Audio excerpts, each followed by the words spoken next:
A quiet neighborhood becomes ground zero for something unspeakable, and the paranormal investigators who arrive to study it may have already lost the fight before it even begins.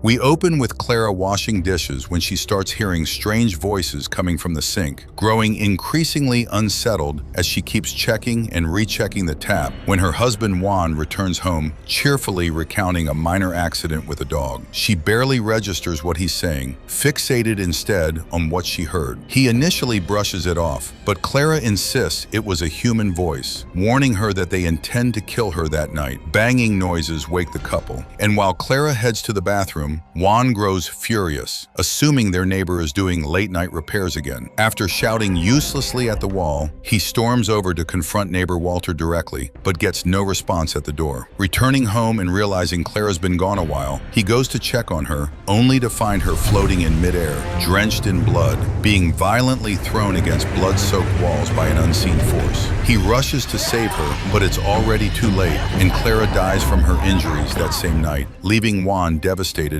and alone. Days later, Juan sits in custody, arrested on suspicion of murdering his own wife, when he's approached by three unusual visitors, two men and an older woman who claim to already believe in his innocence and want to help clear his name. The woman, Dr. Maura Albrecht, is a well-known paranormal researcher, accompanied by Dr. Rosenstock and a man named Jono Mario, both with their own ties to the paranormal world. She shows Juan disturbing photos from a nearly identical case in the United States, and Rosenstock presses him to recall anything unusual from that period, eventually leading Juan to mention his strange, unsettling neighbor, Walter, someone Dr. Albrecht immediately recognizes as a man who had repeatedly tried contacting her office. Before the story rewinds to show Walter himself, increasingly paranoid and desperate, calling around, trying to get an appointment with Dr. Albrecht after experiencing terrifying, unexplainable events in his own home. Relying on pills to suppress the visions and sounds that no longer seem to be working, he endures another sleepless, horrifying night, waking up to find his entire apartment destroyed. Unable to reach the doctor directly, he decides to record proof himself, and while setting up his camera, brushes off Juan's curiosity about the noise, claiming he's simply renovating. That night, the recording captures a grotesque, alien-like creature moving through his bedroom before hiding inside his closet. Armed with a handgun, Walter yanks the closet open, only to find it empty.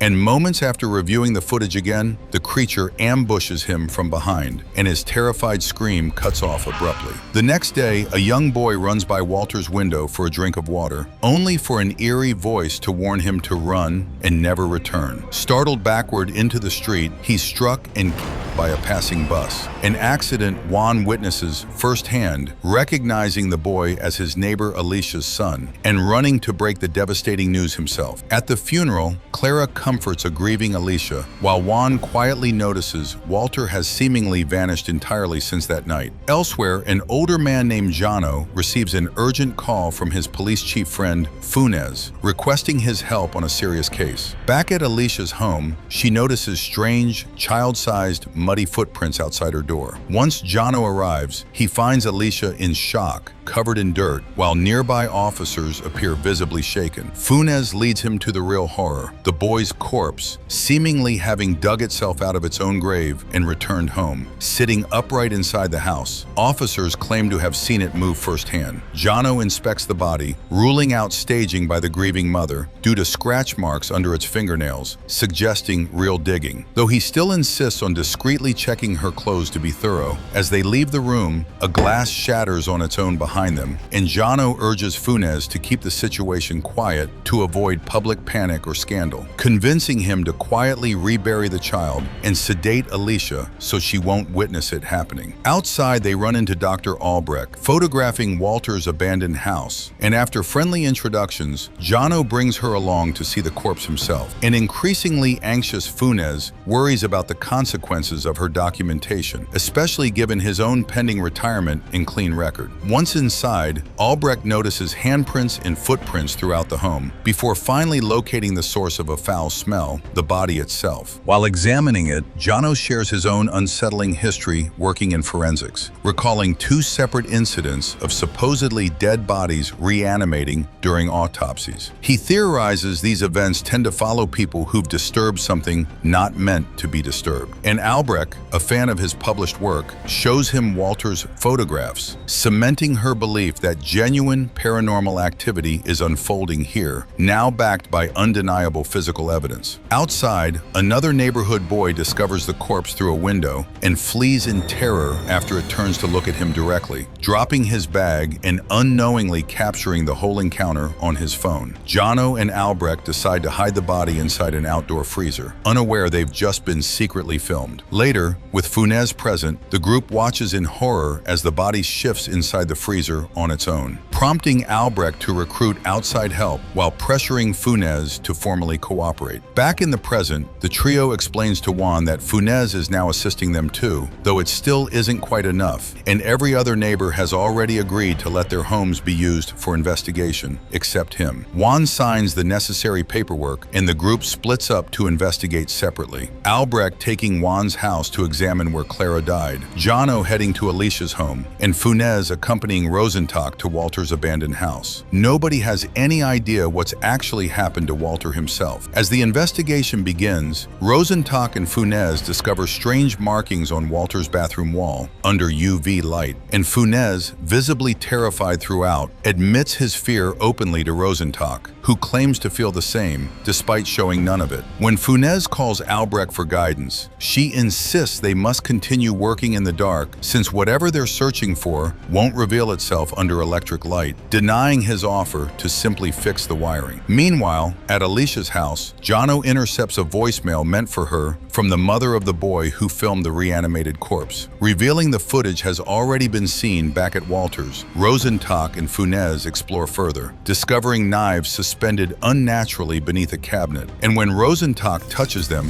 one violently impales his hand with something invisible inside the cabinet actively draining his blood. A horrified Funès draws his weapon, but the cabinet turns out completely empty once open. After calling Albrecht for help, Rosenstock dismisses his own injury, insisting they're clearly close to the creature's actual nesting spot. He then has Funès clean up every trace of blood, since it seems to attract the entity directly. Overwhelmed and increasingly unwell, Funès eventually abandons the task partway through and calls Jono, admitting he can't continue as they talk. Jono spots something unnatural in a neighboring window, and moments later the creature appears directly in front of him, cutting the call off entirely. Meanwhile, Albrecht continues examining a large crack in the wall. Back at Juan's house, unaware of the chaos unfolding elsewhere, Funès finally decides to leave Walter's house entirely, right as Rosenstock excitedly claims to have found something under a bedsheet, though it initially appears empty. When Funès looks from a different angle, as instructed, he discovers a pair of unnatural feet peeking out from beneath the bed, followed by a monstrous head emerging entirely, sending him fleeing the house in a panic. Rushing to Alicia's home, hoping to find Jono, Funès instead discovers him missing entirely, and investigating a strange noise from a large wooden rack, tears it open to find another creature's head shouting desperately for help back at Juan's house. A frantic Funès bursts in on Albrecht, begging for help with what he's just witnessed, but she remains eerily calm, dismissing what he saw as unreal, and telling him to simply pretend everything is fine, instructing him to wash his blood-stained hands. Since the creature is drawn to it, Albrecht attempts to offer some kind of explanation, only to be seized and killed instantly by a hand reaching out from within the very wall crack she'd been examining. Witnessing this finally breaks Funès completely, and the shock triggers a serious heart attack as the creature slithers out and pursues him into another room. Right as he's loading his gun, Alicia herself appears before him, accusing him of betraying her trust. Desperate, he begs her to let him explain. Everything he did was supposedly for her own good, but as they step outside together, he spots the boy's corpse sitting inside a nearby car, and barely escapes another creature crashing into his own vehicle as he flees the neighborhood entirely. Gasping for breath once safely alone, interrupted briefly by a cop colleague looking for him, Funes sends him away before returning with fuel tanks, intent on burning down the entire property to destroy the creatures for good, only to discover Alicia's lifeless body inside her own home. First, a devastating final blow for a man already pushed far past his limits. Just as he prepares to ignite the fuel-soaked property, Jono, now fully transformed into one of the creatures, appears and extinguishes the match in his hand. Startled but resolute, Funes fires a single shot into the fuel-soaked ground instead, and the entire property finally explodes. A year later, 3 unnamed men question a still imprisoned Juan about that night, recording his testimony as they lay out photos of Albrecht, Rosenstock, and Jono, asking what he knows about Deputy Funes, still a fugitive believed responsible for burning the property down while people remain trapped inside. As Juan answers their questions, he suddenly notices someone standing behind the men, and though they turn to find the room empty, he calmly identifies the figure as Dr. Rosenstock himself, his face now visibly burned. Juan explains that Rosenstock apparently came along with them. Just then, as the men turn around one final time, a chair is violently hurled across the room, and the screen cuts to black, leaving exactly what happens next entirely unknown.